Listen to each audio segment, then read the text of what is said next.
Bonjour à tous et à toutes et bienvenue sur ePort Sport. Aujourd'hui on se retrouve pour une nouvelle vidéo et pour faire le portrait d'un maintenant ancien magicien du football, Mesut Ozil.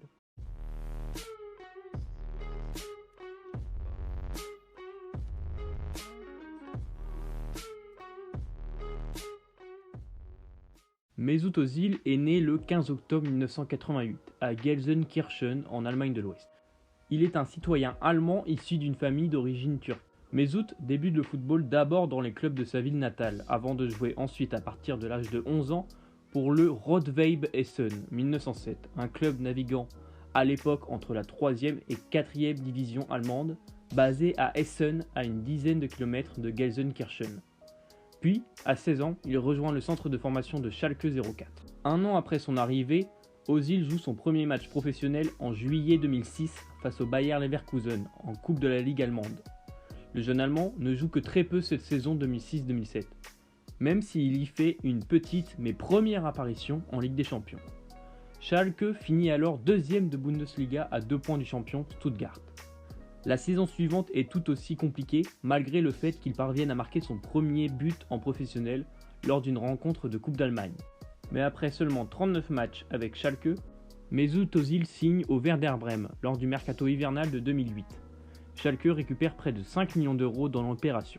Au Werder, Mesut joue plus régulièrement et termine la saison avec notamment 12 matchs de championnat et surtout le premier but de sa carrière en Bundesliga. L'équipe finit alors deuxième du championnat. Petit à petit, Ozil se voit accorder de plus en plus de responsabilités. Même si sa deuxième saison à Brême est collectivement décevante, avec une 10e place de Bundesliga et une défaite en finale de la Coupe de l'UEFA contre le Shakhtar Donetsk, il remporte la Coupe d'Allemagne avec notamment un but en finale de l'artiste allemand. Pour sa première saison complète, il finit en 47 matchs à 5 buts et 20 passes décisives.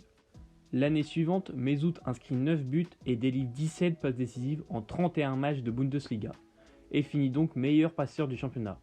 Le Werder termine 3e de Bundesliga et se qualifie pour les barrages de la Ligue des Champions. Lors de l'été 2010, Ozil est au centre de nombreuses rumeurs de transfert, l'envoyant notamment à l'Inter, au FC Barcelone ou encore au Real Madrid. Il signe finalement chez les Merengues pour environ 15 millions d'euros. Il compte finalement 106 matchs avec le Werder pour 15 buts et 50 passes D. Lors de sa première saison au Real, Ozil rayonne et s'impose petit à petit comme un titulaire aux côtés de Cristiano, Higuaín ou encore Di Maria. Il terminera la saison avec 10 buts et 28 passes décisives en étant le meilleur passeur de la Ligue des Champions et tout simplement d'Europe. Mais le Real ne remporte comme seul trophée cette saison-là la Coupe du Roi, restant dans l'ombre de son rival barcelonais. Lors de la saison 2011-2012, le magicien allemand s'empare du numéro 10, mais connaît un début de saison mitigé où il est en concurrence avec Kaka. Mais il fera une magnifique deuxième partie de saison et terminera celle-ci avec 7 buts et 28 passes décisives en 52 matchs. Malgré une élimination en demi-finale de Ligue des Champions contre le Bayern Munich, le Real remporte la Liga et Ozil sera élu meilleur joueur allemand de l'année 2011. Pour sa 3e saison sous les couleurs madrilènes, Ozil va connaître une saison plus compliquée. En effet, le meilleur joueur allemand de l'année 2012, élu pour la 2e fois consécutive, est mis en concurrence avec Modric, Isco ou encore Gareth Bale. Il termine la saison avec 10 buts et 25 passes décisives, mais en ne remportant seulement que la Supercoupe d'Espagne contre le FC Barcelone. À l'été 2013, Ozil fait l'objet de nombreuses sollicitations et signe finalement lors du dernier jour du mercato un contrat de 5 ans avec Arsenal pour environ 8,5 millions d'euros annuels. Le futur numéro 11 des Gunners est acheté pour 50 millions d'euros. Pour sa première saison avec les Gunners, Ozil est un peu décevant et finit la saison avec 7 buts et 14 passes décisives en 40 matchs. Arsenal termine 4e de Premier League et est éliminé en 8e de Ligue des Champions, mais gagne tout de même la Coupe d'Angleterre après 8 ans sans titre pour les Gunners. Sa saison 2014-2015 sera elle aussi mitigée, en grande partie due à une rupture partielle des ligaments croisés du genou gauche qui l'éloignera des terrains pendant 3 mois en début de saison. De plus, Arsenal est de nouveau éliminé en 8e de LDC contre Monaco, mais les Rouges et Blancs finissent 3e de PL et remportent une nouvelle fois la FA Cup. La saison suivante, l'Allemand commence par gagner avec Arsenal le Community Shield contre Chelsea. Et Ozil sera une nouvelle fois élu meilleur joueur allemand de l'année 2015. Cette saison-là, Arsenal joue le titre pendant une grande partie de la saison. Les Gunners finiront finalement deuxième derrière Leicester.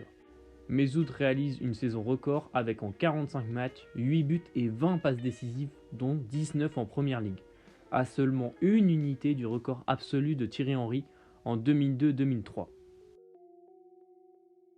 Les 2 saisons suivantes, l'Allemand maintient des standards individuels honorables, avec 2 saisons à plus de 15 passes décisives. Mais collectivement, Arsenal sombre. Les Gunners termineront 5e puis 6e, ne se qualifiant plus pour la Ligue des Champions. Ils remportent tout de même la FA Cup en 2017. Les 3 saisons suivantes, Ozil est l'ombre de lui-même. L'Allemand n'est plus décisif et n'est plus un titulaire indiscutable. Arsenal ne se qualifie plus en Ligue des Champions, mais les Gunners remportent tout de même une FA Cup en 2020. Il parvient tout de même à atteindre la barre symbolique des 50 passes décisives en Angleterre, en étant le joueur ayant le plus rapidement atteint ce total. Il sera finalement transféré librement au club turc de Fenerbahçe en janvier 2021. En 11 matchs, il ne délivre qu'une seule passe décisive et le Fener termine seulement 3e du championnat. Très critiqué, il est transféré librement à l'Istanbul Başakşehir durant l'été 2022. Sa saison est perturbée par des blessures et il ne disputera finalement que 8 matchs sans être décisif. Il annonce finalement sa retraite avec effet immédiat en mars 2023. Au niveau de sa carrière internationale, Ozil fait ses débuts avec les sélections allemandes juniors à l'âge de 17 ans en moins de 19. En 2007, la sélection turque lui propose de jouer avec les A, mais Mesut refuse et décide de rester avec les espoirs allemands, avec qui il gagne notamment l'Euro Espoir en 2009. Il sera ensuite convoqué pour la première fois par Joachim Löw en février 2009 et dispute son premier match avec les A le 11 février 2009, lors d'une défaite contre la Norvège. Il marque son premier but en sélection lors de son 3e match contre l'Afrique du Sud.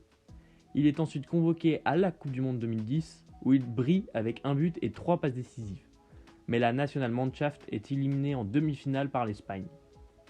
Il se distingue ensuite aussi à l'Euro 2012, avec un but et 3 passes décisives. Mais l'Allemagne est une nouvelle fois éliminée en demi-finale par l'Italie. Puis à la Coupe du Monde 2014, Ozil est titulaire et brille par sa technique, sans forcément être décisif. Et grâce à un but de Mario Götze en finale de Coupe du Monde, l'Allemagne devient championne du monde. À l'Euro 2016, il est là aussi titulaire, mais les Allemands furent stoppés par la France en demi-finale. Il fait ensuite partie de la sélection pour la Coupe du Monde 2018, mais affiche un niveau décevant, comme son équipe qui est éliminée dès la phase de poule. Quelques semaines plus tard, il annonce prendre sa retraite internationale à presque 30 ans. Il se dit avoir été à plusieurs occasions victime de comportements racistes dus surtout à ses origines turques. Mesut était décrit comme un joueur technique, possédant toute la panoplie d'un meneur de jeu. Avec une excellente qualité de passe, il était un joueur intelligent, technique, créatif, doté d'une belle vision de jeu et un toucher de balle particulier. Il est et restera un joueur original comme on en voit peu aujourd'hui.